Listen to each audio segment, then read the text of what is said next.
여러분들도 아마 많이 알고 계시겠지만은 이 하워드 휴즈라고 하는 미국의 아주 엄청난 부자가 있었죠.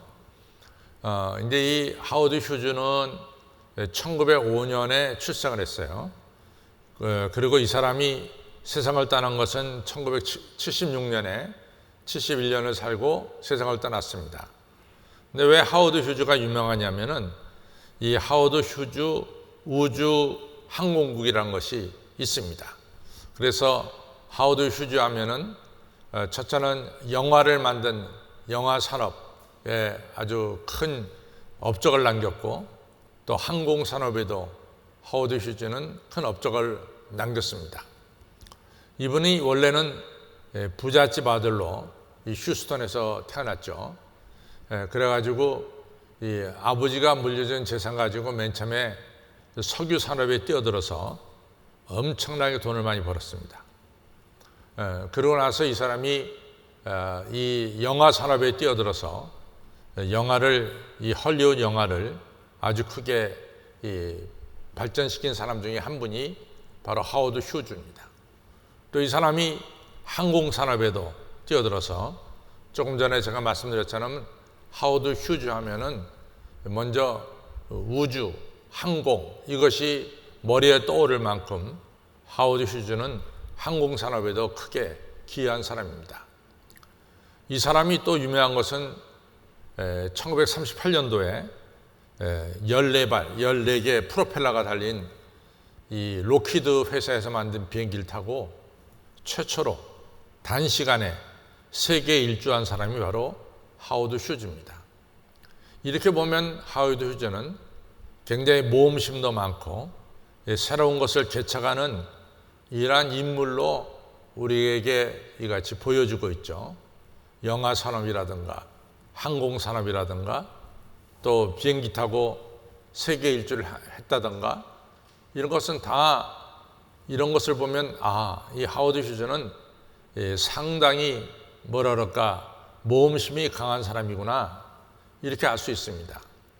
근데 그 사람의 내면에 들어가 보면은 그 사람 본래 두려움이 많은 사람이었어요. 왜냐하면은 그 큰 부자 아버지가 1922년에 그의 나이 17살에 아버지가 세상을 떠납니다. 그다음 2년 뒤에 그의 어머니가 또 세상을 떠나요. 어머니가 먼저 떠나고 아버지가 나중에 떠난 것 같아요. 아버지는 19살에, 어머니는 17살에 세상을 떠납니다. 그 다음부터 아버지가 돌아가신 병의 원인을 정확하게 알지는 못합니다.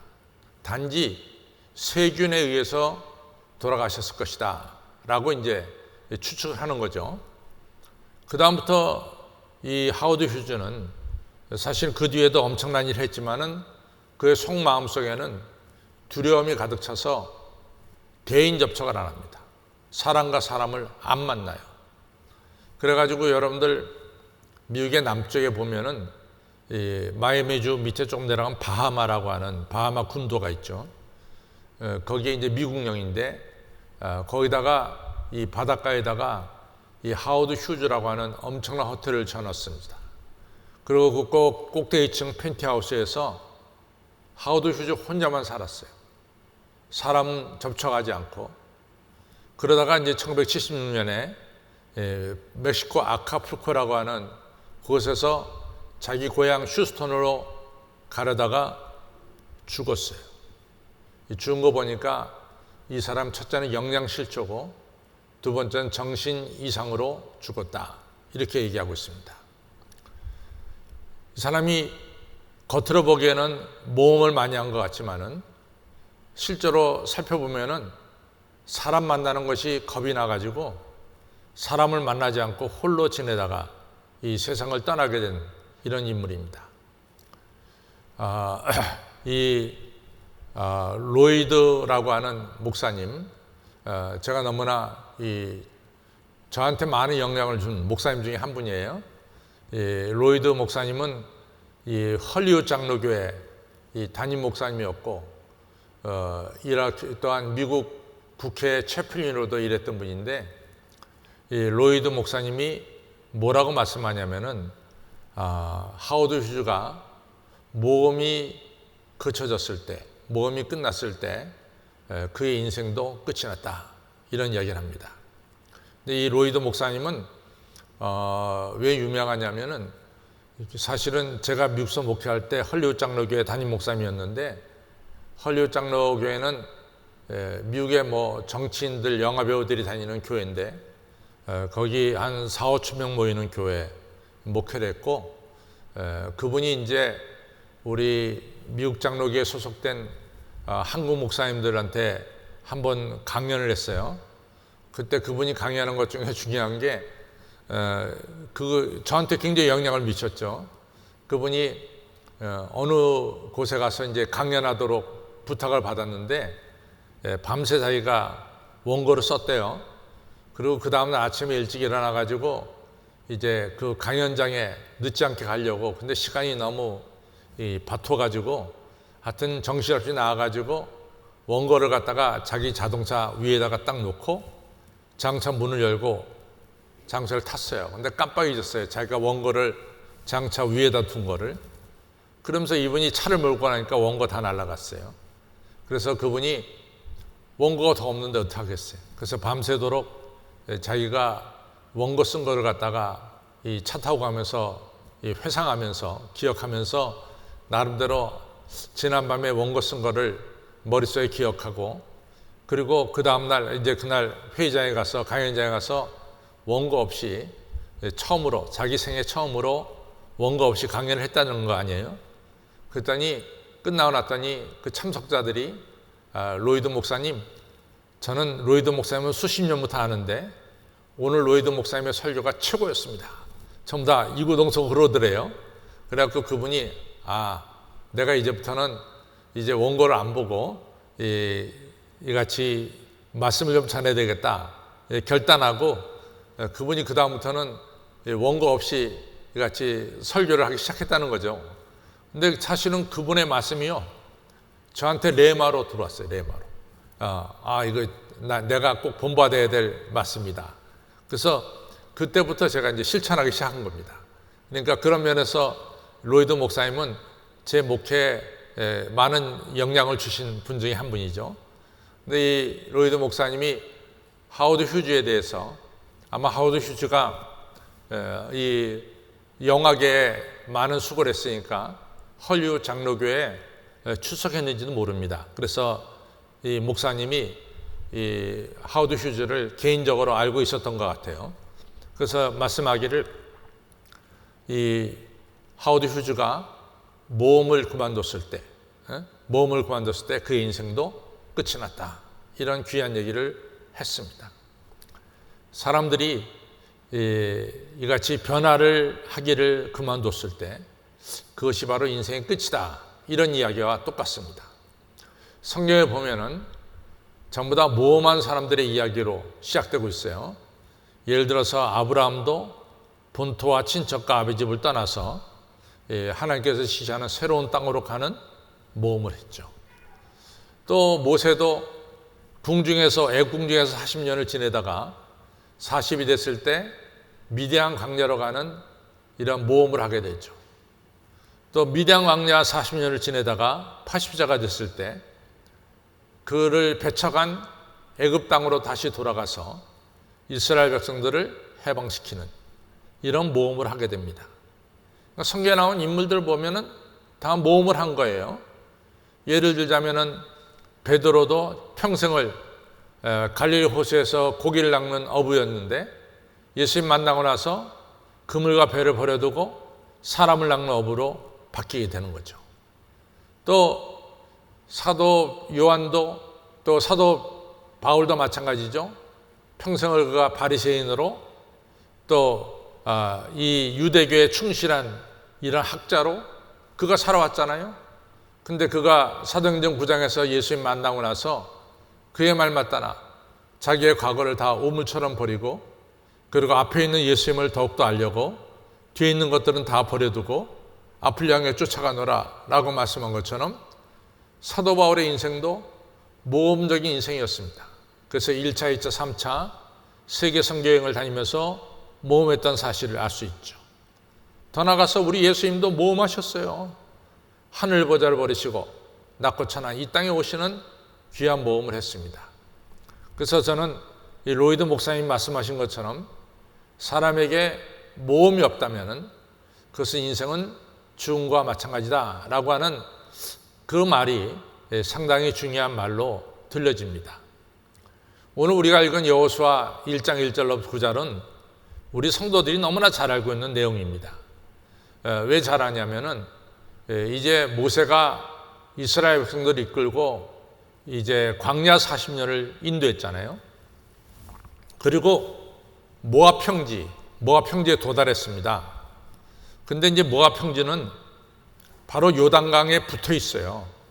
그래서 모압 평지에서 이제 성지순례 가신 분들은 알지만은 바로 요단강 옆에가 이쪽 요르단 지역이 아주 평평합니다. 그게 모압 평지거든요. 그건 모압 평지에서 요단강만 건너가면은 이제는 하나님이 약속한 젖과 꿀이 흐르는 땅, 이 가나안 땅에 들어가게 되는 거죠. 근데 아시다시피 모세는 신명기 이제 1장서부터 우리 3, 4장에 모세가 세 편의 주옥 같은 설교를 하게 되죠. 그리고 모세는 요단강을 건너서 가나안 땅에 들어가지 못하고 느보산에 올라가서 모세는 하나님 나라를 옮기게 됩니다. 그러니까 앞으로 요단강 건너가고 그 다음에 이 가나안 땅을 점령하는 일은 모세가 없어요. 모세가 이미 죽었기 때문에. 그러니까 이스라엘 백성들이 모압 평지에서 모세가 죽고 나서 너무 슬픈 거예요. 그래서 30일 동안 장례식을 치릅니다. 30일을. 그러고 나서도 이스라엘 백성들이 모세가 없는 여행은 생각하기조차 싫은 거예요. 어떻게 모세 없이 우리가 요단강 건너며 모세 같은 지도자 없이 우리가 가나안 땅에 들어가서 7 족속과 싸워서 땅을 차지하게 되겠는가? 모든 것이 걱정과 근심뿐이었습니다. 그 주저앉아서 일어나지 못했어요. 그때 오늘 우리가 읽은 여호수아서 1장 1절로부터 9절이 바로 그런 상태에 있는 여호수아와 이스라엘 백성이 주신 하나님 말씀이죠. 하나님께서 여호수아에게 내 종 모세가 죽었다. 너 언제까지 이 백성들과 함께 주저앉아서 울겠느냐? 일어나 이 백성들과 함께 요단을 건너 내가 네게 지시한 땅으로 가라. 앞을 향해서 가라. 이 땅을 떠나서 새로운 땅으로 들어가는 변화를 해라. 모험을 행하라. 이런 중요한 말씀을 오늘 우리가 읽은 여호수아서 1장 1절로부터 9절에 하고 있죠. 왜 이스라엘 백성들이 모압 평지에서 주저앉아 있을까? 두말할 것도 없이 실패할까 봐 두렵죠. 우리가 요단강을 어떻게 건너며 요단강에 들어가서 어떻게 넘어가서 여리고 성을 무너뜨리며 7 족속을 어떻게 우리가 무너뜨릴 것인가? 앉아서 계산해 보는 거예요. 모세가 없는 이러한 일은 승산이 없는 것 같아요. 괜히 요단강 건너서 이 가나안 땅 들어가자마자 다 죽을 것 같아요. 자기 목숨들이 다 잃어버릴 것 같아요. 그러니까 앞을 향해서 나가지 못하고 모험을 행치 못하고 변화하려고 노력을 하지 못하는 거예요. 주저앉아서 있는 거예요. 이러한 이스라엘 백성들에게 하나님은 언제까지 주저앉아 있겠냐? 일어나 앞을 향해 나가라. 이런 중요한 말씀을 주신 거죠. 사람이요, 이같이 앞을 향해 나가야 될 때, 앞을 향해 나가지 않을 때 어떠한 현상이 일어나는가 잘 보세요. 성경에 참 자세하게 그 말씀이 나와서 너무 기쁩니다. 우리가 민수기 13장 14장에 보면은 이스라엘 백성들이 12대표가 40일 동안 이 가나안 땅을 정탐하고 돌아오잖아요. 그래서 12명 중 10명이 부정적인 보고를 하죠. 그래서 그 보고를 듣고 이스라엘 백성들이 다 슬피 울면서 이제 애굽 땅으로 되돌아가려고 하는 이런 결단을 하게 됩니다. 뒤로 가는 거죠. 그때 나타난 현상 중에 하나는, 첫째는 좌절하게 됩니다. 앞을 향해서 나가지 않고 그냥 주저앉아 있으면은, 첫째, 주저앉아 있는 사람들 마음속에 좌절감이 가득 찬 거예요. 좌절감. 두 번째는 자기 자신에 대해서 부정적으로 보게 됩니다. 그 하나 예가, 이스라엘 백성들이 스스로 자기들을 뭐라고 비유했냐면 메뚜기에 불과하다. 이렇게 자기 자신을 갖다가 열등하게 보기 시작합니다. 이것이 앞을 향해 나가야 되는데 나가지 못하고 주저앉아 있는 사람들의 특징이에요. 좌절감이에요. 두 번째는 자기 자신을 아주 낮게 봅니다. 메뚜기보다도 못해. 그 다음에 세 번째로는 불평하기 시작해요. 앞을 향해 나가지 못하는 사람들의 특징은 불평입니다. 불평, 불만입니다. 제가 잘 아는 목사님이 있어요. 근데 그 목사님이 나성영락교회에서 목회를 했는데, 나성영락교회가 제가 목회할 때는 로스앤젤레스에서 제일 큰 교회였어요. 이 친구가 은퇴할 때까지 거기 부목사로 있다가 은퇴했어요. 근데 이제 그 친구를 만나면은 긍정적인 이야기는 한 이야기도 들을 수가 없어. 처음부터 끝까지가 불평이고 부정적인 얘기예요. 난 그 친구 더 이상 만나보고 싶지가 않아요. 물론 기독교 장로의 목사님이 아닙니다. 예수교 장로의 목사님이죠. 그런데 그냥 만나면은, 나하고 나이 같으니까 만나면은 처음부터 끝까지가 불평이고 부정적인 거예요. 한 발자국도 앞으로 못 나가니까, 첫째는 이 사람은 이같이 자기 자신에 대해서 좌절감이 있고, 두 번째로는 자기를 메뚜기처럼 여기고 자기 자신을 낮게 여기고, 세 번째는 불평하기 시작해요. 네 번째는 자기 안에 있는 이 잠재력을 보질 못해요. 그 사람 안에 잠재력이 있거든요. 하나님께서 이스라엘 백성들과 함께 한다고 하는 이 놀라운 잠재력이 있다고요. 이 잠재력을 보질 못합니다. 그리고 다섯 번째로는 이 사람에게 있어서 이 다섯 번째 이 문제점은 현재 자기 상태가 아주 잘못됐다는 것, 현재 자기 상태가 이같이 중하다고 하는 것, 이걸 못 봐요. 그래서 병원에 안 가는 사람들 보면은 자기 상태가 굉장히 나쁜데도 안 가요. 가야지, 병원에 가서 치료받아야지. 병원 가서 주사 맞는 게 무서운 거야. 그리고 수술 받는 게 무서운 거야. 그러니까 병원에 끝내 안 가다가 문제가 커져서 세상을 떠나는 경우가 많이 있습니다. 여러분들, 우리가 도전하지 않을 때, 변화하지 않을 때 이런 현상들이 나타나요. 잘 보세요. 민수기 13장 14장에 다 나타나고 있어요. 좌절하죠, 이스라엘 백성들이. 그 다음에 자기들을 메뚜기 떼처럼 여기죠.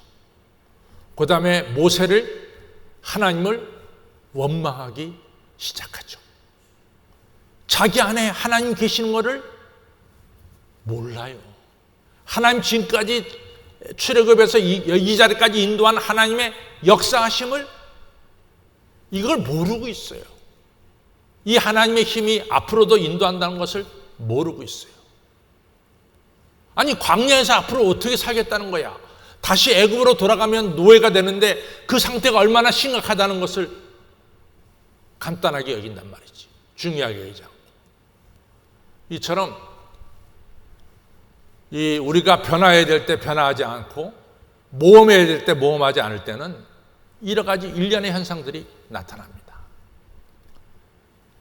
이 팀 헨젤이라는 사람이 좋은 책을 썼어요. 사람이 변화를 두려워하면은 걸음마도 할 수가 없다. 변화를 두려워하는 사람이 어떻게 걸음마를 하겠냐? 변화를 두려워하는 사람은 친구도 사귈 수 없다. 그 친구가 사기꾼인지 어떻게 하냐고. 변화를 두려워하는 사람은 가정을 이룰 수도 없다. 맞는 얘기죠. 가정을 이룰 수도 없죠.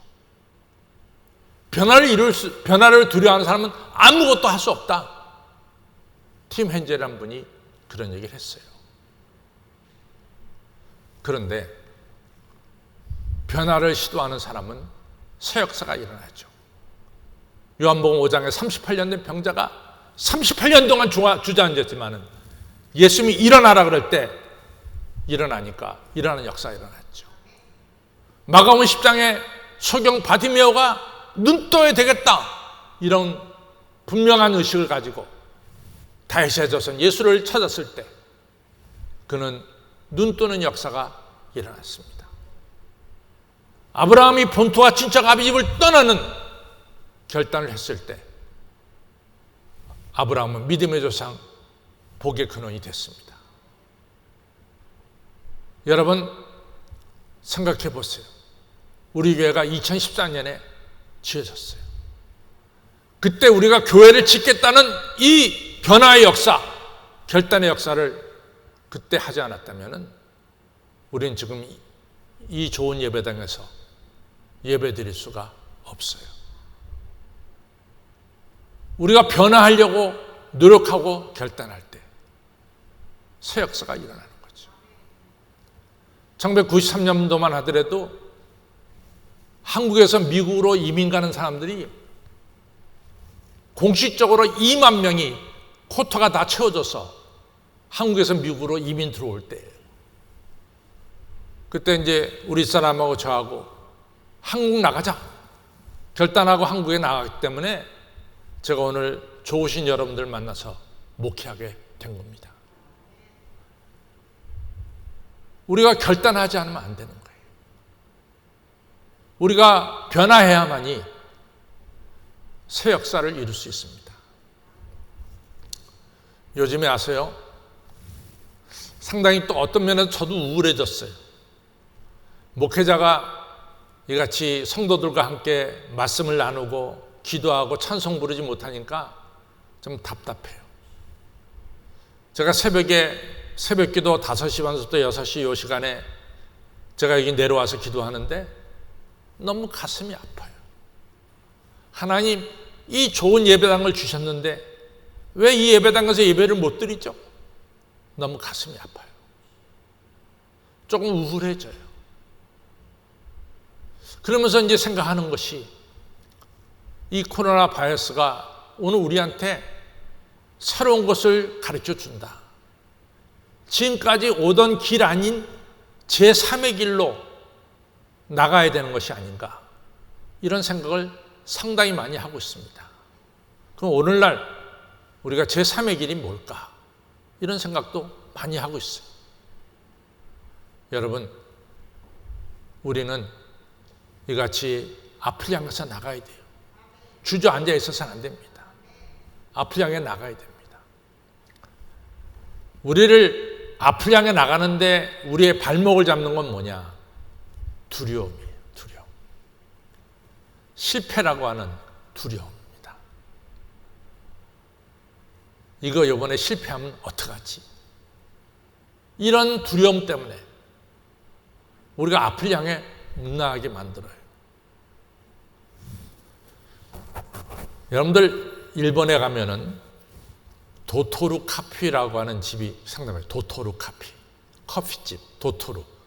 우리 스타벅 같은 커피점인데 일본에는 일본 토촉 도토루라는 커피점이 상당히 많습니다. 그래서 이제 이 도토루 커피점을 만든 사람이 도루이 히로미치라고 하는 사람인데, 이 히로미치라고 하는 사람이 이 도토루 커피라고 하는 커피집을, 뭐 브랜드가 일본 전체 가면 도토루 커피집 다 아주 가득해요. 뭐 스타벅처럼 이렇게 일본에 상당히 많습니다. 근데 그 사람을 보면은요, 이 사람이 대인 공포증을 가지고 태어났어요. 사람 만나는 게 아주 두려운 거예요. 근데 이제 아버지가 동경에 있는 미술대학을 나왔고 미술가인데, 아버지가 조금 도박도 하고 난폭한 게 있어요. 그래서 어느 날은 술 먹고 들어오면 아내도 때리고 애들도 때려요. 이런 난폭한 점이 이 히로미치 아버지한테 있습니다. 그런데 어머니가 이 히로미치 7살 때 세상을 떠났어요. 그리고 아버지도 미술대학을 졸업했지만 미술 그려갖고 밥 먹기 어려우니까 인형의 눈을 이렇게 색칠해가지고 그 인형을 사이드 잡으로 팔면서 돈을 벌어가지고 가족을 먹여 살렸어요. 7살에 어머니가 세상을 떠나니까 동생이 하나 있는데, 아버지가 이 나무 인형에다가 눈을 그려놓으면은 이 아들 히로미치가 나가서 그걸 팔아야 돼요. 근데 이 히로미치한테는 대인 공포증이 있거든요. 사람 만나는 게 두려운 공포증이 있단 말이죠. 그런데 나가서 안 팔고 들어오면 아버지가 때리니까 할 수 없이 나가서 팔아요. 정말 사람 만나는 게 싫지만 나가서 팔아요. 그럼 어느 날은 많이 팔 수도 있고 어떤 날은 적게 팔 수도 있어요. 어떤 날은 적게 팔았더니 아버지가 너 이거밖에 못 파느냐고 말해요. 막 야단을 치는 거예요. 그래서 이 아들이 아버지한테 대들었어요. 아버지, 내가 어느 날은 많이 팔아주고 오늘은 적게 팔았는데, 많이 팔 날도 있고 적게 팔 날도 있는데 왜 아버지 저한테 이렇게 야단을 치십니까? 그랬더니 아버지가 이놈이 나한테 대꾸해 하면서 1번 칼을 꺼내갖고 너 죽일 거야? 이렇게 된 거예요. 인가 히로미치가 더 이상 아버지 밑에 있을 수가 없죠. 그래갖고 동경으로 뛰쳐나가서 뭐 식당에서 접시도 닦고 이러면서 이제 살게 된 거죠. 이러다가 이 커피집에, 이 도토루 커피라고 하는 그 커피점에 이 사람이 바텐더로 일하기 시작했어요. 근데 이 사람 공포증이 있으니까 그냥 커피 만들어주고 이렇게 하는 거죠. 근데 그 사장이, 이 도토루 커피점의 사장이, 나는 브라질로 이민 가야 되겠다고. 그리고 브라질로 이민 가면서 그 가게를 이 히로미치한테 맡겼어요. 히로미치는 대인 공포증이 있는데 이제는 어쩔 수가 없어. 가게를 살리니까. 그러니까 가게 온 사람들하고 만나서 이야기하고 자기를 변화시키는 거지. 대인 공포증이 있는 자기 자신을 변화시키는 거지. 그래서 오늘날 도토루 커피점이 만들어졌어요. 여러분들 제 말을 들으시고 지금 일본 가기 어려운데 일본 가보세요. 우리나라 스타벅보다 더 많이 도토루 커피점이 있습니다. 깔려 있는 게 도토루 커피점. 변화하려고 애쓰니까 큰 기업을 이루는 미로히치가 됐습니다. 제가 이 얘기는 너무 생생한 이야기가 돼서 조니 김이라고 하는 우리 한국계 미국인이 있어요. 얼마 전에 신문에도 실렸어요. 그 친구가 글렌데일에서 살아났거든요. 글렌데일은 로스앤젤레스 바로 북쪽이 글렌데일입니다. 제가 살던 바로 북쪽에. 이 조니 김이 미국 그 네이비실, 그러니까 해군 특수부대 네이비실의 군인이면서 네이비실에서 이 친구가 원체 똑똑하니까 하버드 의대를 지원해가지고 하버드 의대를 졸업해서 의사하면서 미국 해군 특수부대 네이비실의 이 대위예요, 대위. 근데 이 친구가 어떤 과정을 겪었냐면은 이 친구 아버지가 뭐라 했냐면 리코 스토어를 했어요. 리코 스토어. 그리고 어머니가 있고 자기 여자 동생이 있고 자기가 있는데, 이 아버지가요, 술만 먹으면 자기 부인하고 애들을 때려. 술만 먹으면 때리는 거예요.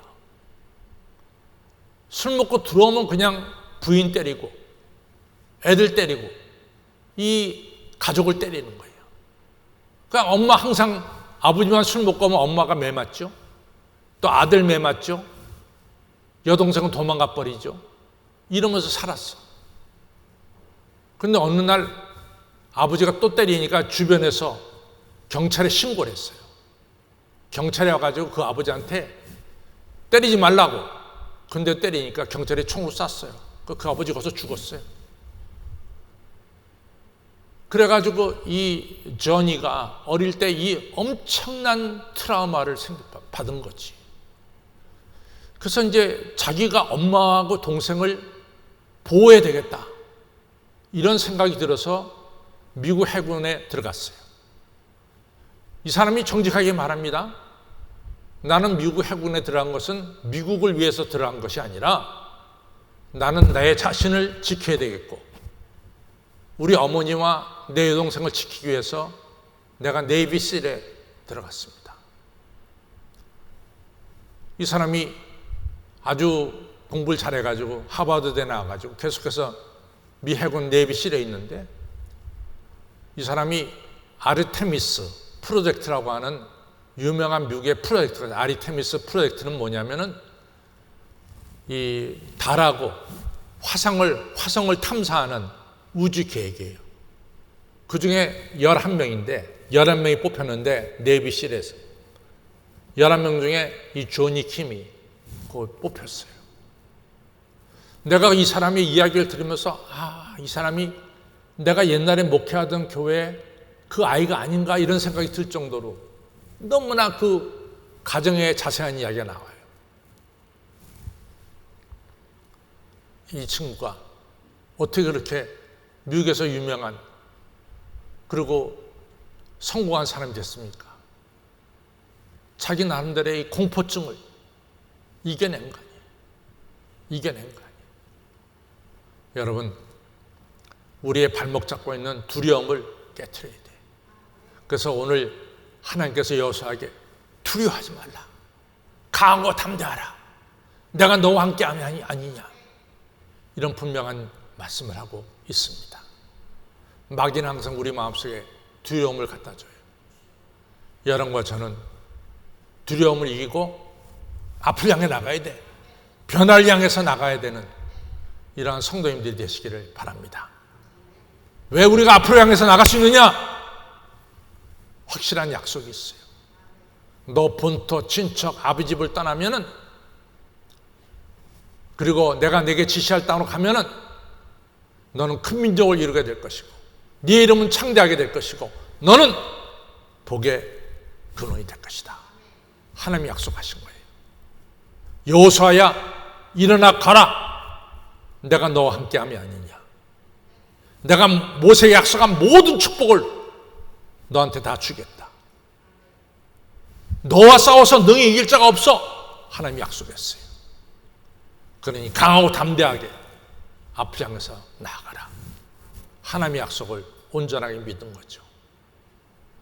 여러분과 저는 하나님께서 실패하도록 만든 사람들이 아니래도요, 여러분과 저는 하나님의 계획을 이루는 하나님의 사람으로 여러분과 저를 불렀습니다. 앞으로도 주저앉지 마시고 계속해서 주님의 약속을 바라보면서 일어나서 우리가 나가야 될 길을 힘차게 걸어나가서 변화하시고, 그리고 하나님이 약속한 축복을 받으시고 열매를 맺으시고 하나님께 영광을 돌리는 여러분과 저가 다 되시기를 주님의 이름으로 축원합니다.